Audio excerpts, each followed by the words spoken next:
Selamat pagi anak-anak. Hari ini kita akan belajar tematik tema 3, subtema 2, pembelajaran 6 di halaman 101. Ayo berdoa. Mensyukuri karunia Tuhan. Benda yang diciptakan Tuhan beraneka ragam. Andaikan seluruh benda di dunia sama wujudnya, apakah yang akan terjadi? Sudahkah kalian mensyukuri semua itu?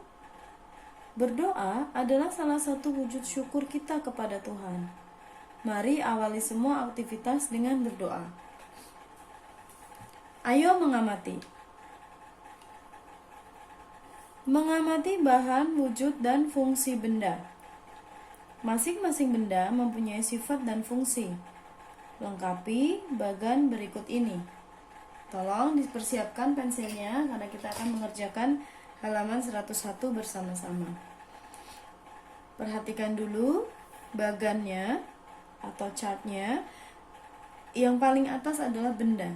Nah, benda kalian diminta untuk menuliskan wujudnya. Berdasarkan wujudnya, benda dibagi menjadi 3. Apa. Siapa yang bisa menjawab?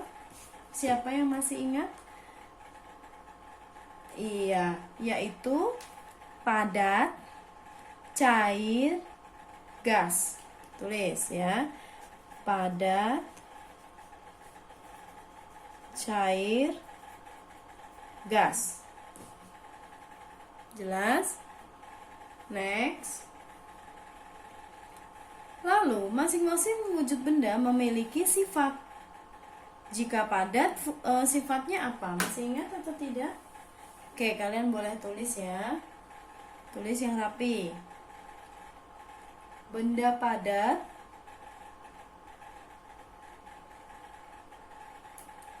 sifatnya adalah bentuknya tidak berubah.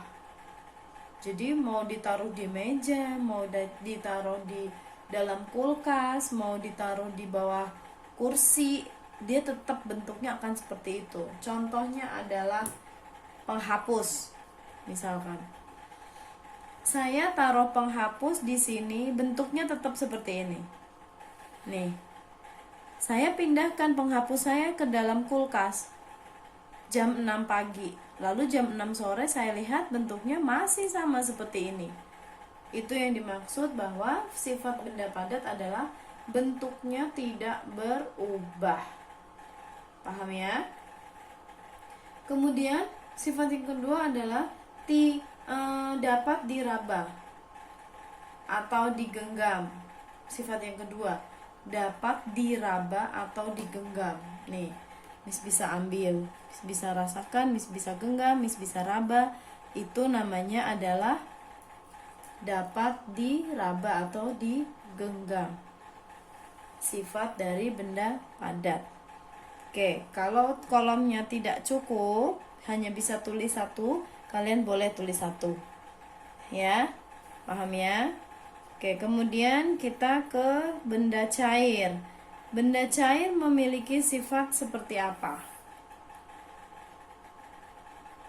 Bentuknya berubah sesuai dengan wadahnya.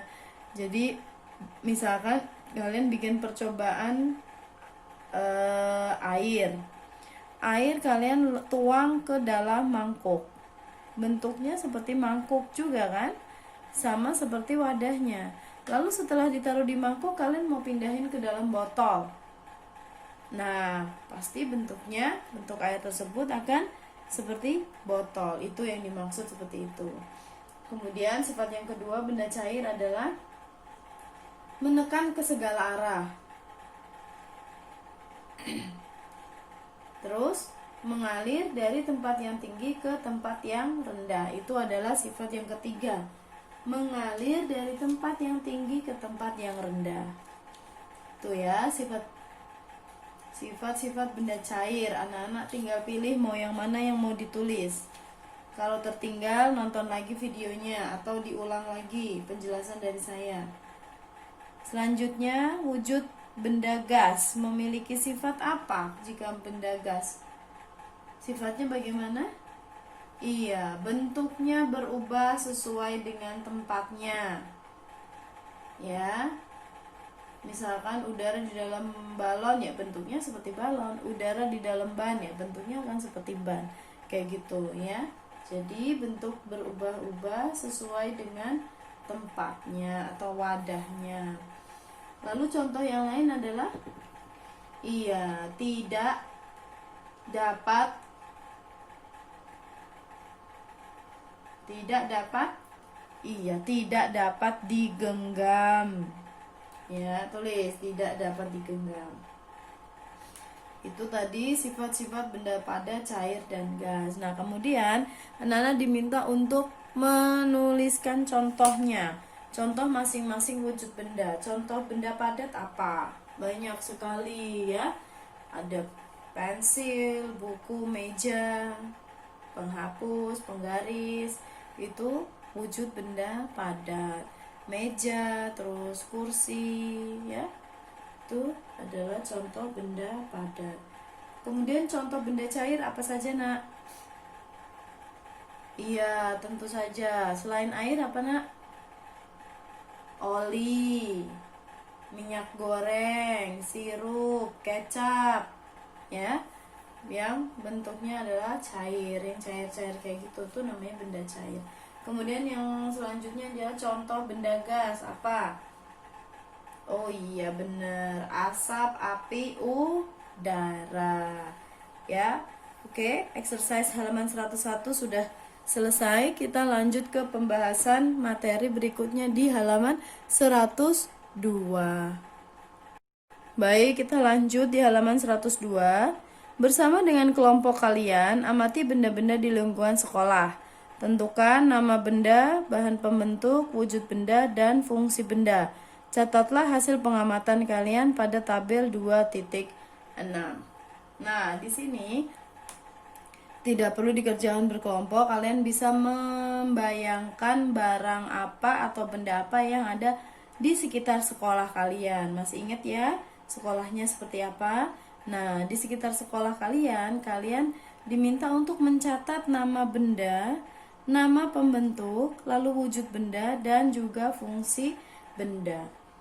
Apa saja yang ada di sekolah ya, yang sesuai dengan perintahnya. Kemudian kita tuliskan di kolom yang sudah tersedia. Di kolom kalian ada 10 nomor. Tapi di sini tidak usah banyak-banyak, kita kerjakan 3 saja. 3 saja ya. Nama benda yang pertama apa? Di sekitar sekolah ada apa? Ya, oke, pensil. Bahan pembentuknya ini di sini nama benda kalian tulis pensil. Kemudian bahan pembentuk pensil terbuat dari apa? Di sini tulis apa? Kayu. Iya, kayu. Tulis kayu di sini. Kemudian wujud bendanya cair, padat, gas. Pensil adalah benda apa? Iya, benda padat. Tulis di sini padat. Kemudian fungsi benda. Fungsinya untuk apa? Pensil iya sebagai alat untuk menulis. Nomor 2, lanjut. Apalagi?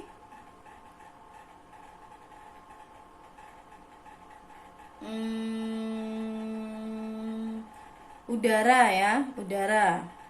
Kalau bisa wujud bendanya pada cair dan gas. Udara yaitu bahan pembentuknya apa? Udara, tetap udara.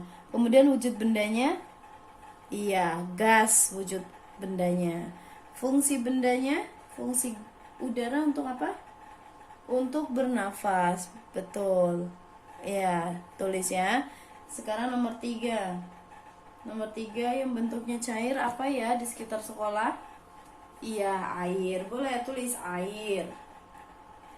Air, bahan pembentuknya apa air? Air ya, tulis air. Bahan pembentuknya juga air. Kemudian wujud bendanya iya, cair.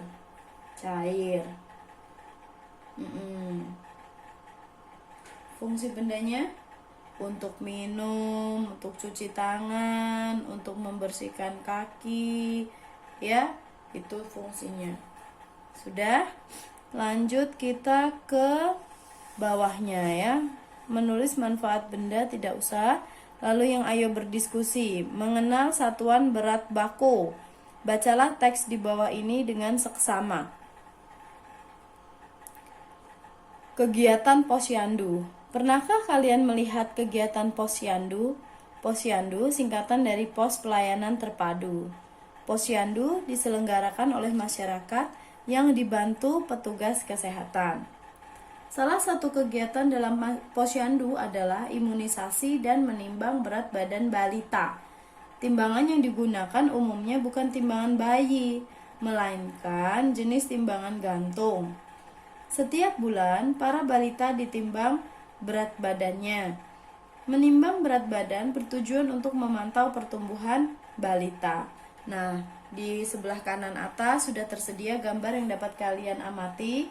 Nah, itu adalah kegiatan di posyandu. Seorang ibu atau petugas posyandu sedang menimbang seorang anak balita. Lihat, itu jenis timbangannya kayak gitu ya, Nak. Nah, logam yang mendatar itu adalah besi besar. Ada tulisan yang mengindikasikan berat badan bayi tersebut. Jadi cara kerja timbangannya kayak gitu. Lihatnya dari sini. Nih. Gitu. Sampai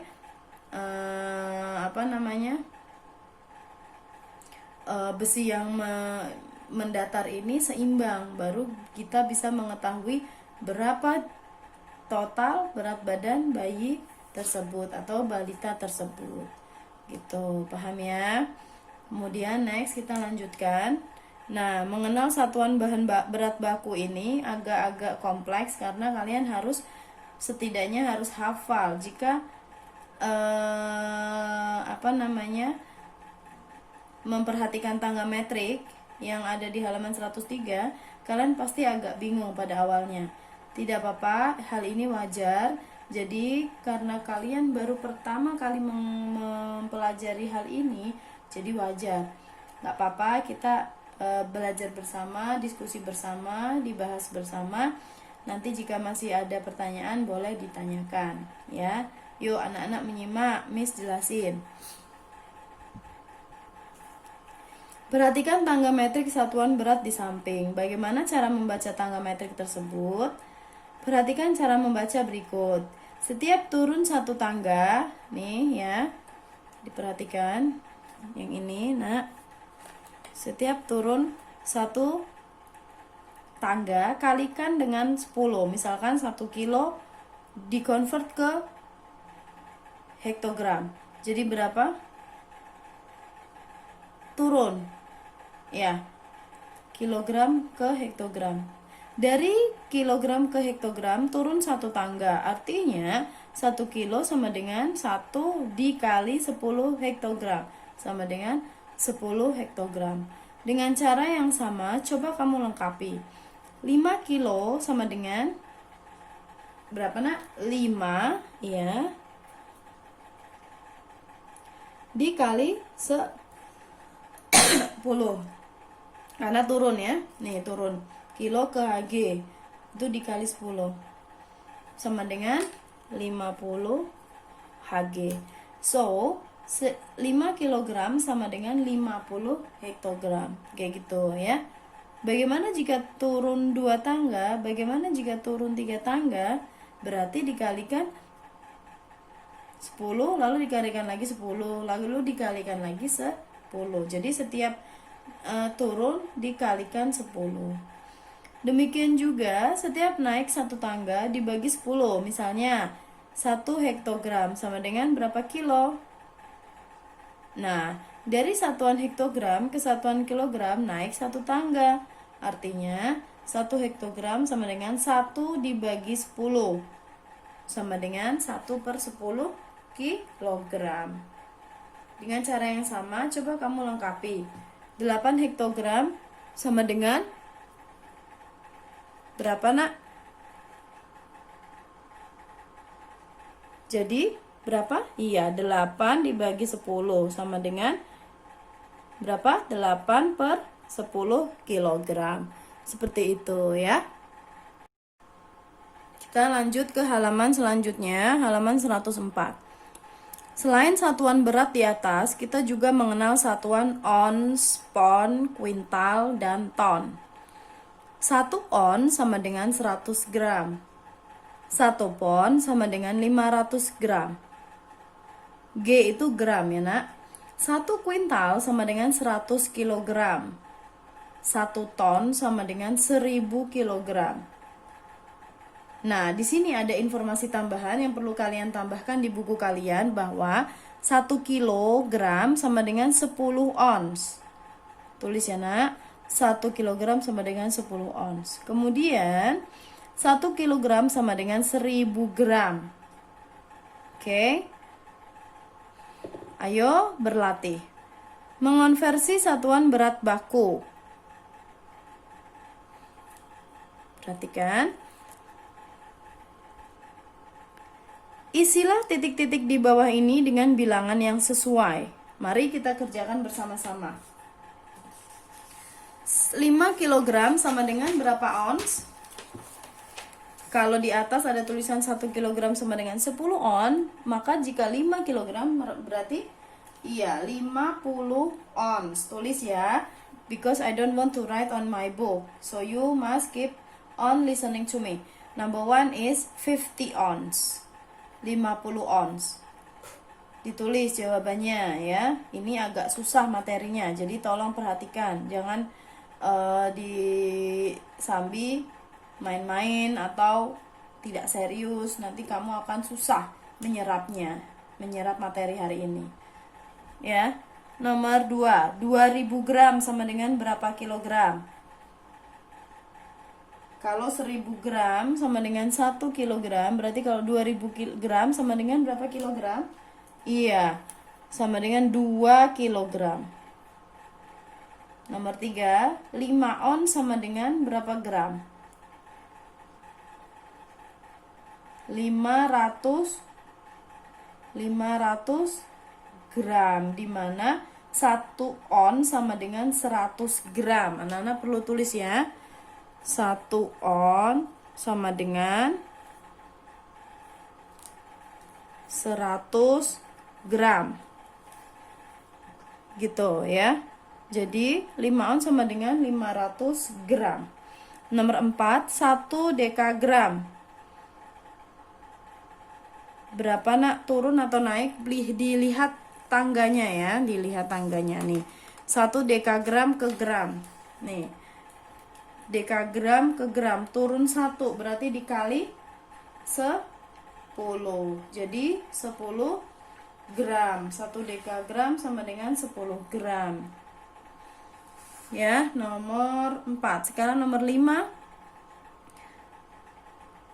10 gram sama dengan berapa miligram? Dari gram ke miligram. 10 gram, nih ya, gram di sini. 10 gram berapa miligram? 10 dikali 10, 100 dikali 10 lagi berapa? 1000 dikali lagi 10, jadi 10.000. Jadi 10 gram sama dengan 10.000 miligram. Nih di sini 10.000 miligram. Nomor 6. 6, KW itu kuintal ya nak. Nih Miss sudah tulis di sini KW sama dengan kuintal. 1 kuintal berapa kilogram? 100. Nih ada nih tulisannya di atas. Jadi anak-anak tinggal tulis 1 kuintal sama dengan 100 kilogram. Nomor 7, 300 kilogram berarti berapa kuintal? 3. Iya, 3 kuintal. Nomor 8, 2 ton sama dengan berapa kuintal? Nah, perlu kalian ketahui bahwa 1 ton itu 100 kuintal. Ya nak. Jadi kalau 2 ton sama dengan 200 kuintal. Iya betul, 200 kuintal. Nomor 9, 3 ton berapa kilogram? Nih ada ya, ton ke kilogram. Iya, 3000 kilogram. Nomor 10, 500 kuintal sama dengan berapa ton? 5 ton. Iya, betul, 5 ton. Jika tertinggal dalam menulis, anak-anak boleh lihat lagi video saya ya. Jadi perlu diingat di sini konsepnya ya, Nak. Untuk turun satu anak tangga kalian kalikan 10. Begitu pula sebaliknya, jika naik kalian bagi 10. Oke? Paham ya? Terima kasih. Next. Yang ayo mencoba ini kita tidak perlu dikerjakan, yang ini juga tidak perlu dikerjakan ya. Lanjut kita ke ayo mengamati halaman 105. Nah, memahami arti hidup sederhana. Bacalah teks di bawah ini dengan seksama. Arti hidup sederhana. Keluarga Rasti adalah keluarga yang cukup berada. Orang tua Rasti mempunyai toko kelontong yang sukses di kotanya. Toko tersebut menjual berbagai bahan kebutuhan pokok, misalnya beras, minyak goreng, telur, dan peralatan rumah tangga. Pada hari libur, Rasti sering membantu ibu di toko. Rasti sering membantu menimbang beras, telur, dan tepung. Walaupun hidup berkecukupan, Rasti tidak pernah menghambur-hamburkan hartanya. Orang tua Rasti mendidik anaknya agar hidup sederhana. Berikan tanda centang pada kolom yang sesuai, yang menurut kalian sesuai dengan hidup sederhana. Mana yang mencerminkan hidup sederhana? Kalian beri tanda centang. Yuk, kita kerjakan bersama. Rendah hati? Iya, rendah hati. Betul, kasih tanda centang. Ya. Lalu sombong? No. Sombong tidak. Ya, tidak hidup sederhana. Mubazir? Mubazir itu membuang-buang makanan, membuang-buang sesuatu yang sebenarnya masih bisa kita gunakan lagi. Kayak gimana ya, maksudnya misalkan gini, anak-anak makan tapi tidak secukupnya, tidak mau sesuai dengan porsi kalian, akhirnya tidak habis, dibuang. Nah, ini namanya mubazir, seperti itu.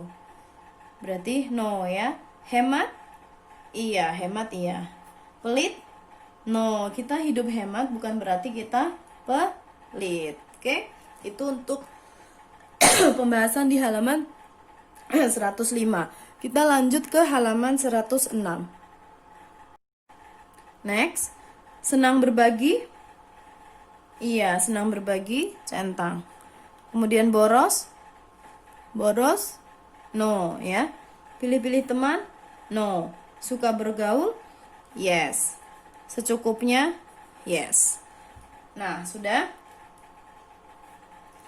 selesai exercise-nya yang ini. Kemudian yang ini, yang bawahnya, jelaskan hasil pilihan kalian di depan kelas. Ini tidak perlu dilakukan, tidak perlu dikerjakan.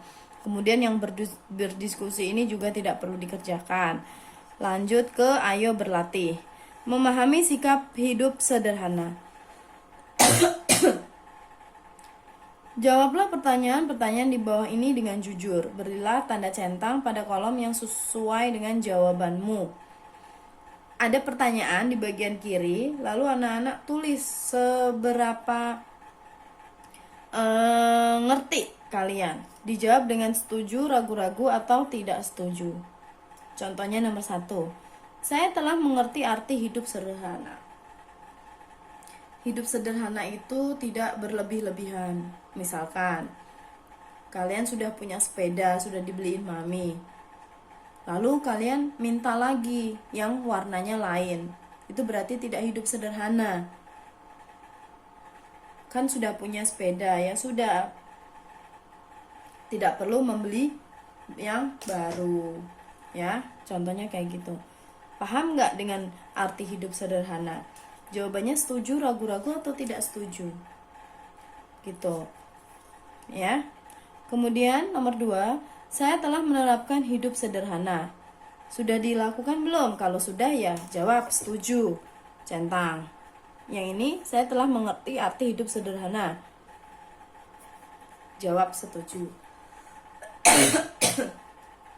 Jika kalian masih belum ngerti cara hidup sederhana, berarti jawabannya ragu-ragu. Di sini ragu-ragu itu antara setuju dan tidak setuju. Tapi kalau nomor 1 jawaban anak-anak adalah belum mengerti arti hidup sederhana, berarti harus centang yang tidak setuju. Itu maksudnya ya. Next, nomor 3, keluarga saya telah menerapkan hidup sederhana. Kalian lihat bagaimana keluarga kamu sudah menerapkan hidup sederhana atau belum? Kalau nggak tahu atau kalau tidak tahu, berarti kamu jawab yang ragu-ragu. Nah, gini, ini jawabannya bebas sesuai dengan kondisi anak-anak, sesuai dengan yang sebenarnya di kehidupan masing-masing anak-anak. Kemudian nomor 4, saya merasa nyaman hidup sederhana. Kamu ngerti nggak dengan pernyataan ini? Saya merasa nyaman dengan hidup bersederhana. Saya nggak tahu, Miss. Kalau nggak tahu berarti jawabnya ragu-ragu. Nggak masalah, nggak apa-apa. Di sini bukan untuk mencari benar atau salah, tapi jawablah dengan jujur. Next, nomor 5, saya akan menerapkan hidup sederhana. Nah, dari kalimat ini, saya akan menerapkan hidup sederhana. Kalian setuju nggak mau hidup sederhana? Kalau setuju, berarti jawabannya yang centang ini. Kalau misalkan, enggak lah, aku mau semuanya baru, mainanku baru, bajuku selalu baru, berarti kamu tidak setuju dengan pernyataan ini. So, yang harus dicentang adalah yang kolom ini. Jadi tergantung dengan kondisi kalian. Hal ini tidak akan dinilai. Jadi sesuai dengan kejujuran kalian, sesuai dengan isi hati anak-anak gitu ya. Oke, exercise-nya untuk hari ini cukup. Kita sudah selesai sampai di PB 6. Untuk yang selanjutnya yang seperti ini, yang glosarium seperti biasa, anak-anak boleh baca sendiri ya. Untuk yang soal latihan akhir semester sub tema 2, boleh dibaca, boleh tapi tidak perlu dikumpulkan ya, untuk referensi kalian aja untuk menghadapi nanti pada saat PH, boleh ya. Oke, paham ya? Paham ya nak ya? Terima kasih waktunya, anak-anak sudah menonton videonya, sudah memperhatikan, sudah mengerjakan sesuai dengan instruksi dari guru. Sampai jumpa di video berikutnya ya. Bye.